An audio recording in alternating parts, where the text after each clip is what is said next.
In this episode, we're talking about what do high performing teams do differently than low performing teams?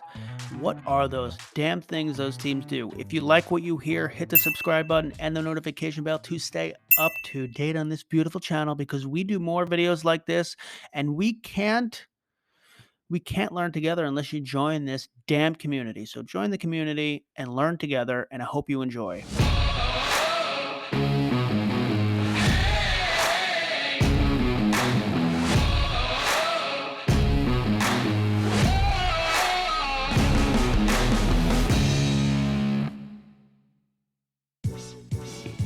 What's up, everyone? So, we're talking about what do high performing teams do differently? And this is based on an article from Harvard Business Review. It is titled Five Things High Performing Teams Do Differently by Ron Friedman. And it was conducted over the summer. They partnered with Ignite 80. It was a survey with over 1,000 US based office workers. And their goal was simply to determine what high performing teams do differently. So there's five things that they have here. And I'm going to go through them. Also, if you've ever noticed, I used Harvard Business Review a lot for going through these types of articles because I find Harvard Business Review to be extremely valuable. I've used other articles, other websites in the past, but Harvard Business Review, to me, from my experience, has been the most valuable for me. It's been the least biased magazine. It comes with short articles that are easy to digest, that have audio articles and regular articles. I think a lot of magazines probably have the audio part too. But for me, this is where I get a lot of the information that I read regarding this type of stuff, especially when it comes to management and team building and how to be better in the office and all this stuff. So you'll notice I take a lot of stuff from Harvard Business Review only because they got some good shit. Okay. So, well, what the hell do these teams do differently? What do high performing teams do differently? Well, first thing is the high performing teams are not afraid to pick up the phone. Pick up that damn phone. I think we talk a lot through text like SMS like communication. It's we talk through email, we talk through our phones, we talk through pings like GChat or whatever other type of chat there is out there. And that's really good for getting very quick and brief information from somebody else. But I am actually a big fan of just hopping on a video chat. So I would assume when this says high performing teams are not afraid to pick up the phone, I would also assume it's video chat as well. I don't know many people who just pick up their phone and call others when they have like at work Skype or Google Video Chat. So my teams, we hop on Google Video Chat. I find it extremely valuable because there's a lot of stuff and information that it's very difficult to type all out. It would take like 2 or 3 pages of just adding context and all of the what, when, why, and why we're doing this and why I need to reach out to you. I think picking up the phone is extremely valuable. So I concur that this is the first part. So I'll read it off. While telephone calls are becoming increasingly less common in the workplace, that's not the case among high performing teams. Our research found that they tend to communicate more frequently in general and are significantly more likely to communicate with colleagues using telephone than their less successful peers. Pick up the damn phone, people. Okay. 2. High performing teams are more strategic with their meetings. So I have a whole thing on this. I sent an email out to my team a few months ago about this, and I find that meetings, if not done right and not thought about strategically, they tend to run poorly. And there could be various reasons for that. You could have a recurring meeting that just ends up becoming stale and no one comes prepared to those meetings. The meetings usually have 5 to 10 minutes of small talk and then you each say things that aren't really important, but it's a meeting, so you have to talk. And then at the end of the meeting, there's no next steps. There's no value that was added, and you just go on your way. And it was maybe 30 minutes to 45 or an hour of a waste of your time. If you have a lot of those every week, reoccurring or just wasteful meetings, that is a big waste of your time. And it's also demoralizing just being in these types of meetings. So for me, there's a bunch of things that I like to do. Um, One is have an agenda. Here's the thing. So I like to have every meeting should have a clear objective and agenda. Come to the meeting with what are you trying to achieve? Are you i- and and depending on what you're trying to achieve, then you know who you need to join. But you shouldn't just have constant meetings and inviting everyone that you possibly can because you might be afraid that you're missing some perspective from other people. But then you just have a overcrowded meeting with no clear agenda that no one speaks out in and nothing gets achieved, and it's a bad way to set up meetings. You need to have clear objective, a clear agenda. You need to you should try to make your meeting as short as possible. Hour meetings are they need a you need a very good reason to have an hour meeting. It must be like a training or some kind of presentation that you know is not going to take half an hour. All other meetings where it's like a touch base with your team or you're just going over hot items for the week, that needs to be most likely 30 minutes max. And if you can make it 15, make that baby 15 minutes. Um, the shorter time period you have, the more you're going to condense that information, and the more spread out it's going to be. It's going to be filled with filler shit that no one wants to talk about. So an agenda is an important piece. Um, the timing is important. In this article, it also talks about having people come prepared to the meeting, which sometimes we don't have the luxury all the time. If you're in meetings back to back to back a lot, then sometimes it can be difficult. But if you know there's an important meeting where your perspective is going to be really valuable and it's going to be seeked out, then you should prepare for that meeting. That should be a meeting that it doesn't have to be 2 hours of prep work like you're preparing for like some exam like you're in college, but it should be a matter of taking a few minutes out of your day to just think about what the topic will be, what thoughts you have. Are any of your thoughts saying to you, "We can do this better. We can there are challenges that we need help with. Here's what I'm thinking about it. Here's my point of view on things." Take 10 minutes out of your day to think about that will make that meeting more valuable for everyone else. If no one comes prepared and you're all just brainstorming, those are things that you guys can do on your own. So second part is having teams have more strategic meetings. Um, Now, number 3, high performing teams invest time bonding over non-work topics. This is an interesting one. So, so research suggests that discussing non-work topics offers a major advantage.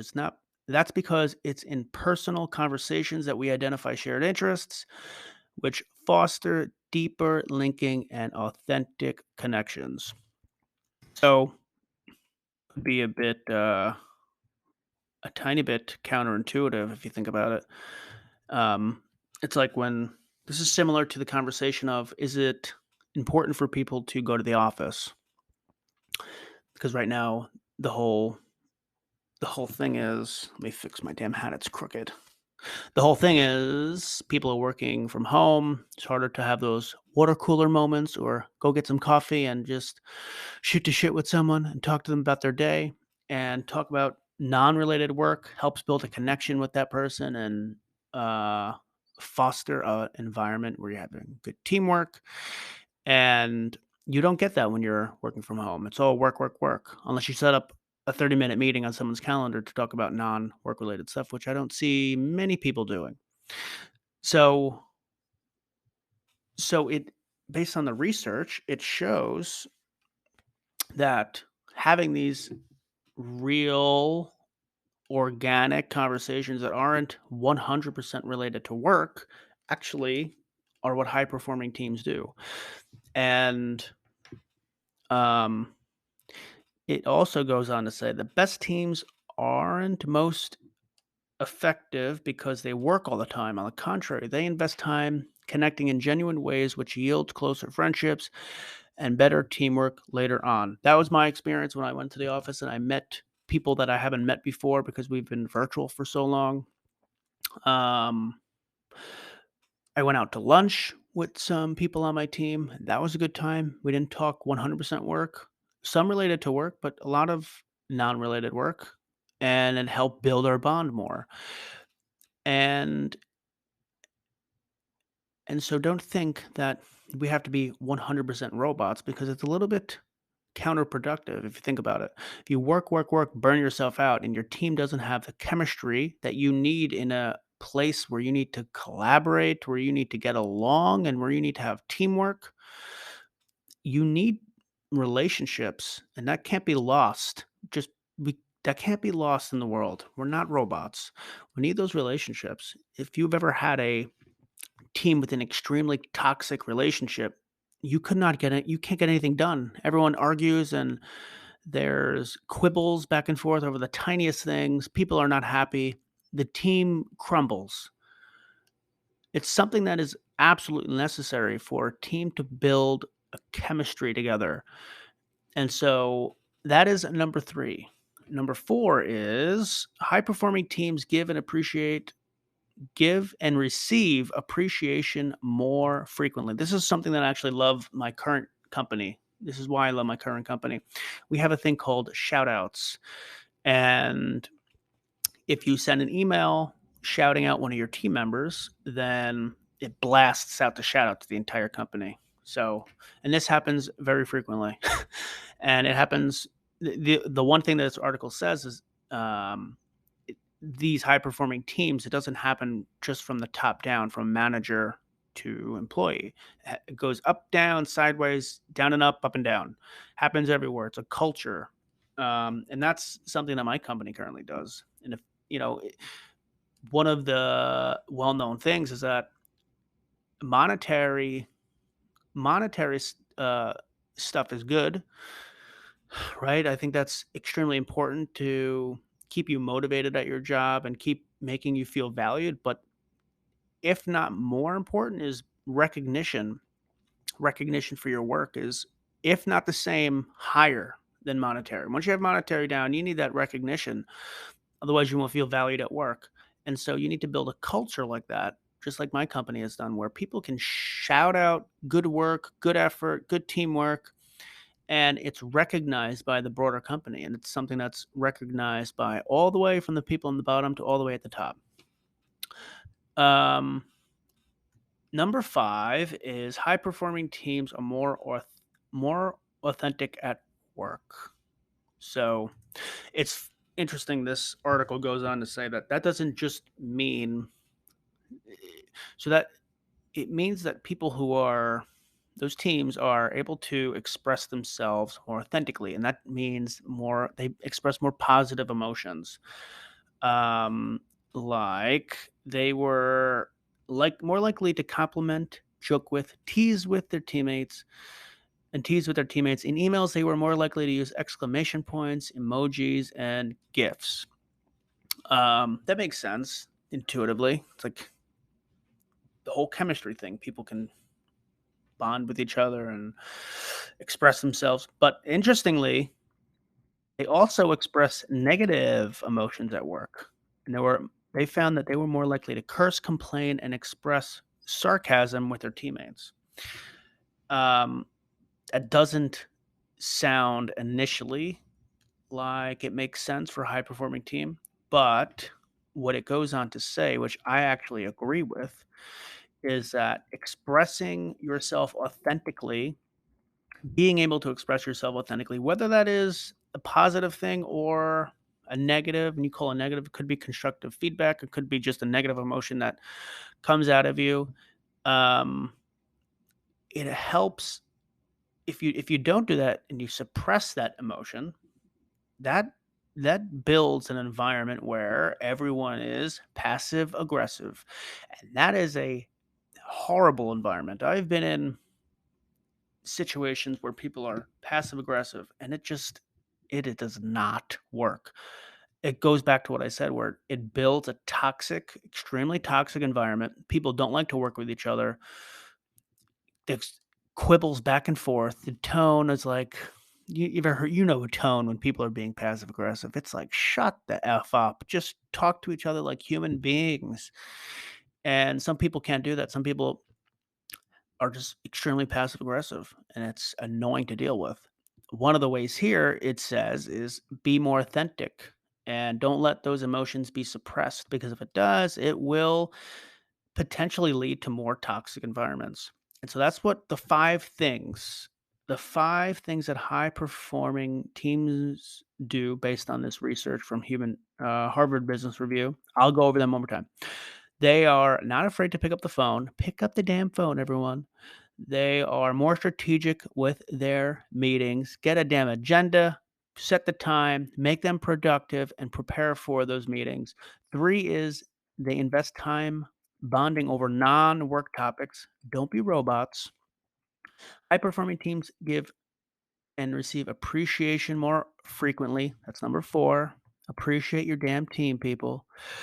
And high performing teams are more authentic at work. So don't suppress your emotions. Be authentic, but be professionally authentic. There are ways to express negative emotions without lashing out. There's professional ways to do that, and it's actually encouraged. If you see something that is frustrating you, you should speak out in a professional, nice way that helps solve the problem. So those are the five things. I actually have a couple things to add. This is based on my own Chris and Fanzon research from my experience that I see. And so I'll add two things to this list. This is again my list. This is two things from my experience. One is accountability. I find that teams that don't enforce accountability, and if something goes wrong, it leads to a bunch of finger pointing.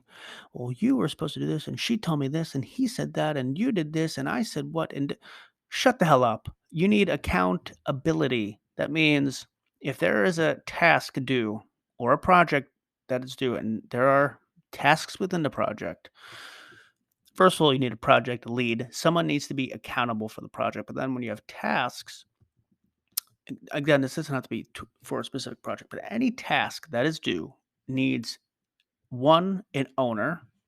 Who is the owner that will be accountable if that task does or does not get done? And two, a due date. Everyone needs to be clear on when that is due and who is owning that specific piece. And there cannot be any ambiguity at all about who potentially should have owned what. Sometimes you'll see people who have a project task list and they'll have like two or three people as the owners for one task. And I say, when I see that, I say, can we eliminate that to make it one owner? Because as soon as you have more than one owner, it is just human nature. Everyone's going to think that the other person is working on it, and it's just human nature. We need owners, identified owners, and they need to be super clear that they own it and it's due at this time. And if they need any support, you can identify a support person, an escalation person, but it still needs to be clear that if it doesn't get on time, it's on them to move the ball forward. Two is the next piece I'll add is communication. You hear this a lot, even in like interviews. It's like, what are the most important things? Well, communication. Well, it might be oversaid and become trite at a certain point because everyone says, yeah, communication is important. Well, it is really important, and it's something that just lacks in teamwork. I find for teams less effective. Really effective teams, communication is the core of what they do. And it sort of ties back to accountability, but things need to be extremely clear. If you have a meeting, for example, and there's no next steps, And no one learned anything from like that's the point of a meeting for the most part. You go into the meeting, you have an objective. You align on something, you brainstorm on a topic if that's the idea, or you talk about a certain topic where you need to find a resolution for. You should go into a meeting and get out of the meeting with achieving something. You can't achieve something if things are not super clear. Got out of the meeting, you said, okay, here are the next steps. Casey is going to work on this. Mike is going to take this. Steve is going to take that. It's going to be due here. We'll reconnect in 3 days to see what the progress is. Whatever. But things just need to be clear, and everything from the who, what, when, where, and why. Things need to be super clear. I find if you make a ton of assumptions and you don't ask questions, and everyone thinks they assume they might know the answer, but they're a little foggy on it. But like, I think I get it, but I think maybe as soon as you have that fogginess going on, things will get dropped, communication will get lost, task work will not get done, something will fall through the cracks. And so I put a lot of emphasis on communication with my team and in how I communicate. And so those are the two I would add to this to make the list here to be seven things high performing teams do differently. I'll add two to that: accountability and communication. So if you guys have any feedback or differing opinions or things you want to add to this, then add that to the comment section. I'd love to hear it. I'd love to get your perspective on this, and I think our audience would love to hear it too. And if you liked what you heard and you want to hear more videos like this, hit the subscribe button and the notification bell to stay up to date on this channel. We got more videos coming, 2 to 3 videos a week. And so I hope you enjoyed it, and I hope you have a good rest of your day.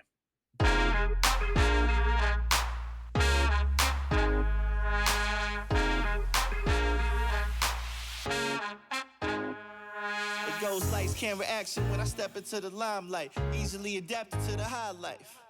Dressed to impress like it's prom night. And when you live in top shelf, you know you gotta set the bar.